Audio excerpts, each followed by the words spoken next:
Oke, assalamualaikum warahmatullahi wabarakatuh. Selamat sore menjelang malam.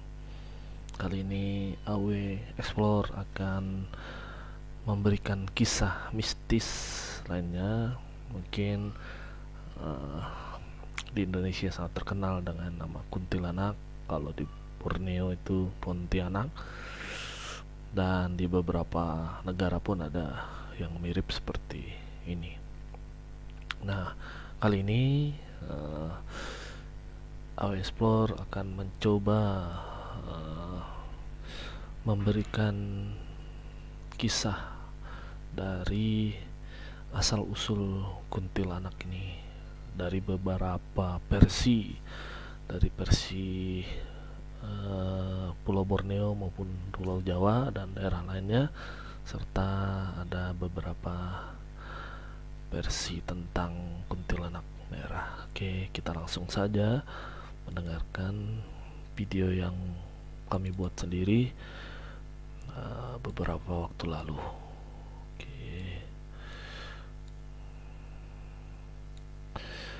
silahkan deh. Asal-usul kuntilanak.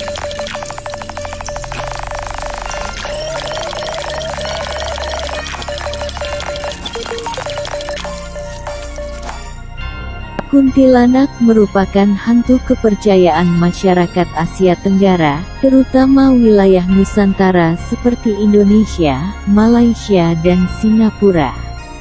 Nama kuntilanak sendiri berasal dari kata Puntianak yang merupakan singkatan dari perempuan mati beranak.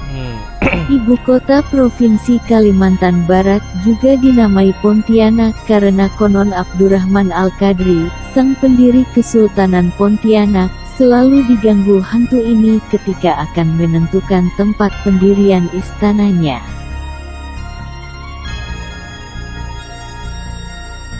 Ini adalah jembatan yang ada di Balikpapan, sebenarnya. Hantu kuntilanak digambarkan berwujud wanita berjubah kain putih, morik kain kafan, serta berambut panjang terurai yang selalu menutupi wajahnya yang menakutkan. Berdasarkan beberapa sumber, nama Pontianak bermula dari kisah Syarif yang sering diganggu oleh hantu berwujud kuntilanak saat dirinya sedang menyusuri Sungai Kapuas. Awalnya, tempat tersebut bernama Huntien yang banyak dihuni oleh etnis Tionghoa di sepanjang pesisir Sungai Kapuas. Ya, Kunten di Cina memang terkenal dengan Kunten, Thailand dan Filipina juga seperti itu. Pontianak telah dikenal sebagai kota khatulistiwa yang dilalui garis lintang 0 derajat bumi. Karena berada di posisi langka, maka dibangunlah sebuah monumen atau tugu khatulistiwa di Siantan. Tidak hanya itu, kota yang memiliki luas wilayah 107,82 km persegi ini juga menyimpan sebuah legenda yang berawal dari mitos mistis masa lalu.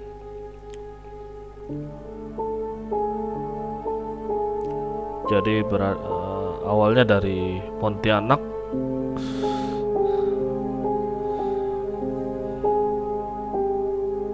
Ketika sampai di daerah pertemuan Sungai Kapuas Besar dan Sungai Landak, Syarif merasa sangat terganggu dengan kuntilanak, sehingga ia melepaskan tembakan meriam untuk mengusirnya.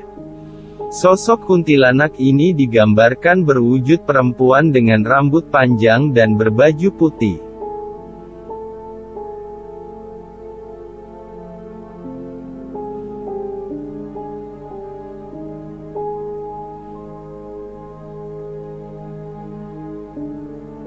Mereka mendiami tempat sepi yang jarang dijamah manusia serta tempat yang pernah terjadi peristiwa orang mati secara tidak wajar. Misalnya gedung tua tanpa penghuni, tempat yang sering terjadi kecelakaan, kuburan tua yang angker, pohon besar dan tempat lain yang sepi. Kuntilanak juga sering digambarkan sebagai hantu wanita berwajah menyeramkan dengan penuh bercak darah pada baju putihnya. Ia suka tertawa terkekeh-kekeh serta senang meneror penduduk kampung untuk menuntut balas atas kematiannya. Ya, itu salah satu cirinya, yaitu suka tertawa terkekeh-kekeh untuk menakut-nakuti, dan penampilannya juga cukup membuat orang. Kuntilanak ini dipercaya berasal dari arwah perempuan yang mati ketika gagal melahirkan dan bayinya belum sempat keluar, atau wanita yang meninggal dunia dalam keadaan hamil. Ya, asal-usulnya dari kejadian bahwa ada seorang wanita yang hamil dan meninggal dunia. Namun kuntilanak tidak selalu menampakkan wajah buruk. Kuntilanak terkadang menemui orang-orang tertentu dengan wajah yang sangat cantik berseri. Memang ia sebenarnya bukanlah hantu yang jahat. Kuntilanak dipercaya hanyalah arwah manusia yang mati saat ia gagal melahirkan ketika masih menjadi manusia dulu. Setelah berpindah alam akhirnya ia berwujud seperti itu.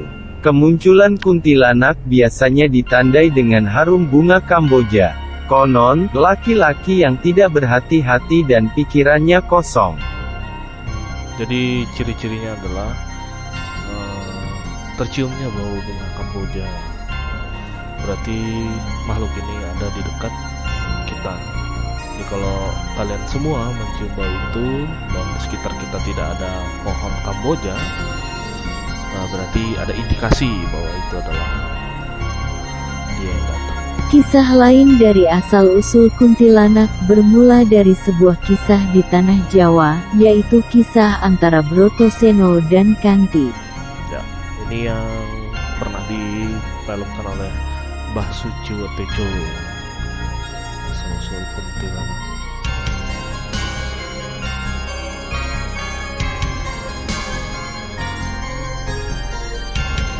Kanti adalah perempuan biasa yang jadi korban perseteruan Brotoseno dan Cokrokusumo dalam memperebutkan pengaruh dan kekuasaan atas loji pusaka.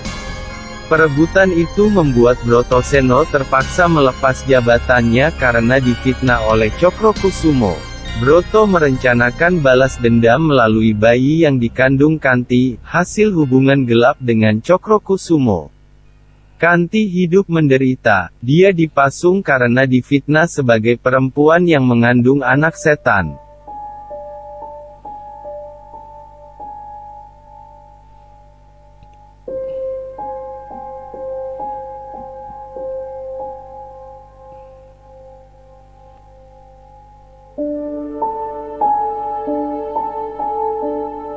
Setelah disingkirkan dari jabatannya di keraton oleh Cokrokusumo, Brotoseno berniat membalas dendam.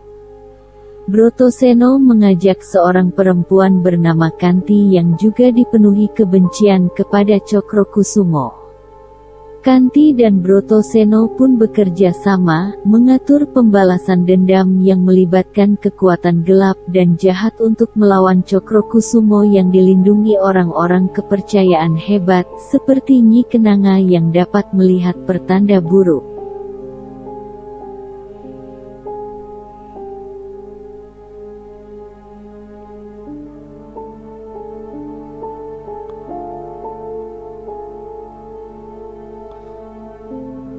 Sementara itu, tanpa Brotoseno dan Kanti duga, keadaan justru semakin pelik. Karena pembalasan dendam yang mereka ciptakan justru membawa malapetaka yang jauh lebih besar dan mengerikan. Selama pemasungan, Kanti dipaksa melewati proses yang membuatnya menjadi kuntilanak. Ini prosesnya Kanti menjadi kuntilanak itu, dia dipasung, disuruh makan beberapa. Thank you for watching. Kita lanjut ke kuntilanak merah. Asal-usul kuntilanak merah. Kalau tadi dari versi Borneo, Jawa, dan ini kisah lain. Kuntilanak merupakan salah satu hantu yang terkenal cukup menyeramkan di Indonesia. Keberadaan sosok hantu perempuan ini seringkali kita dengar dari cerita-cerita horor yang beredar sedari kita kecil hingga dewasa. Cerita horor tersebut bahkan sukses membuat kita merinding dan ketakutan ya. Tidak hanya itu, ternyata ada sosok kuntilanak yang dikenal paling menyeramkan loh. Sosok tersebut adalah kuntilanak merah. Nah, ini adalah sosok yang sangat menyeramkan bagi mereka yang pernah bertemu dengan kuntilanak. Jubahnya berwarna merah seperti darah.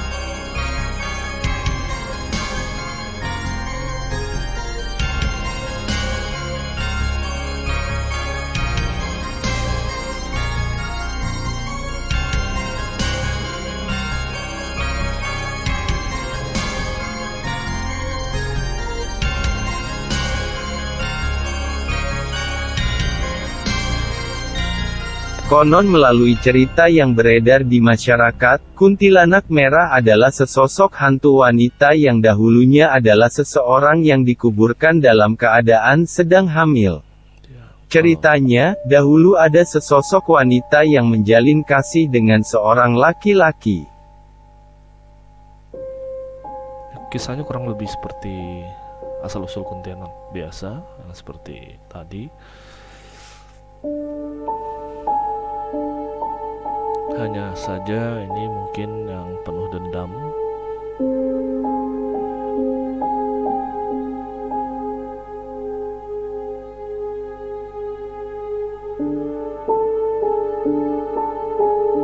Dalam hubungannya, ia memintanya untuk melakukan hubungan suami istri dengan alasan agar si wanita dapat membuktikan cintanya. Tentu saja wanita ini menolak ajakan kekasihnya karena mereka belum terikat pernikahan, tetapi sang lelaki menjadi murka dengan penolakan itu dan mengancam akan membahayakan hidup wanita ini beserta keluarganya jika ia tidak memenuhi permintaannya.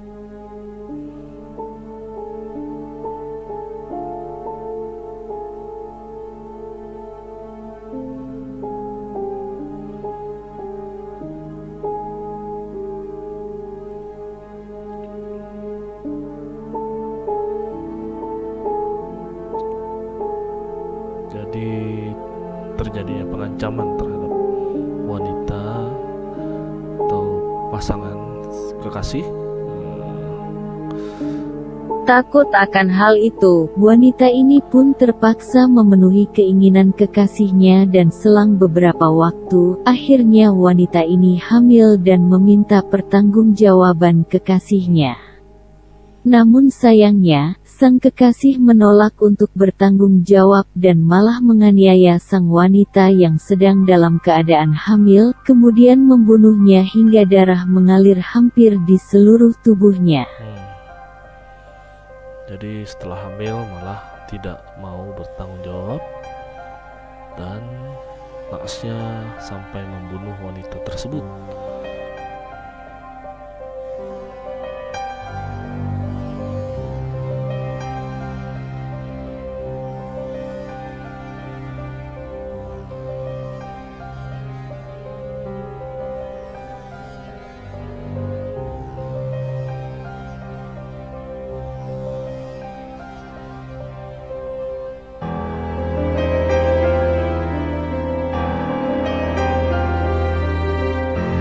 Agar tidak ketahuan, lelaki ini menguburkan jasad wanita hamil tersebut yang menyebabkan arwahnya menjadi tidak tenang.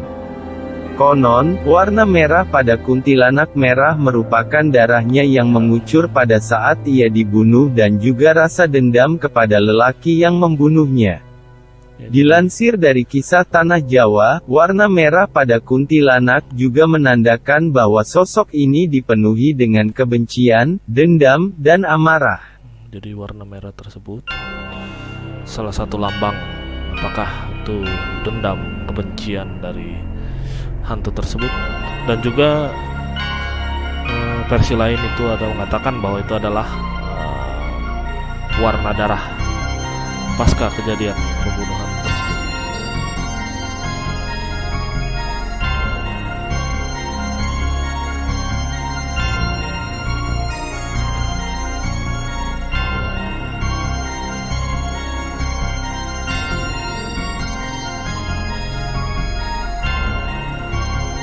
Menurut jenisnya, terdapat beberapa perbedaan yang dimiliki oleh kuntilanak merah dan kuntilanak biasa. Dari namanya saja, dapat dikatakan bahwa kuntilanak merah mengenakan pakaian yang berwarna merah, berbeda dengan kuntilanak yang umum diketahui oleh masyarakat yang mengenakan pakaian berwarna putih.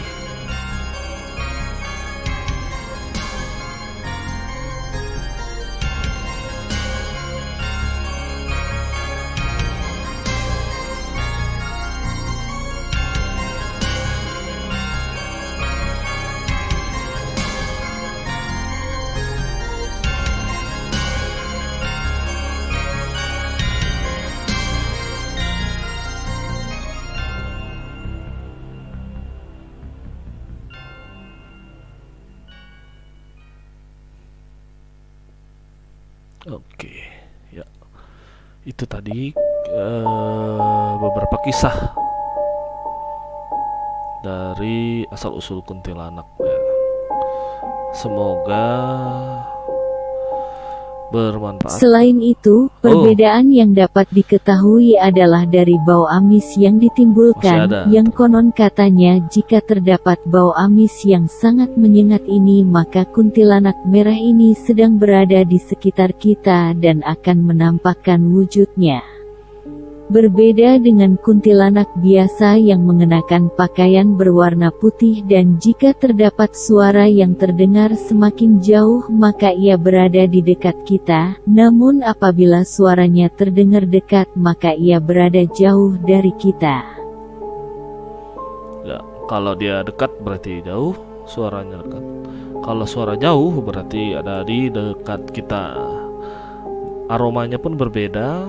Jika tadi kuntilanak putih bau kenanga, kalau ini bau amis.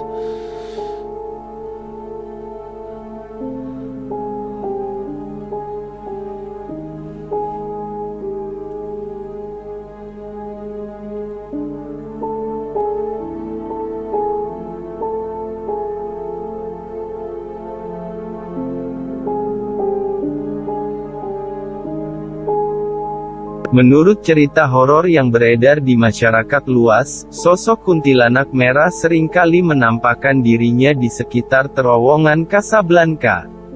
Maka dari itu, dahulu masyarakat percaya jika ingin melewati atau melalui terowongan tersebut hendaknya untuk membunyikan klakson agar terhindar dari gangguan kuntilanak merah ini.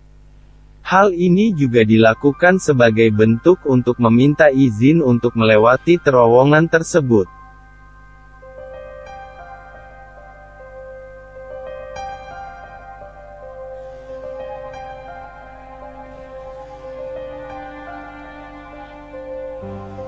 Yaitu kejadiannya adalah di Jakarta, karena terowongan Casablanca sendiri itu adanya di Jakarta. Jadi kalau para pengendara melalui terowongan Selain tersebut, di sekitar pasti terowongan Casablanca, sosok klakson. kuntilanak merah ini juga ternyata ada di rumah artis dan penulis buku Raditya Dika, Low. Menurut penuturan Om Hao dari kisah Tanah Jawa, sosok kuntilanak merah ini sering mengincar ibu hamil dan bayi yang ada di kandungan ibu tersebut. Merinding banget kan?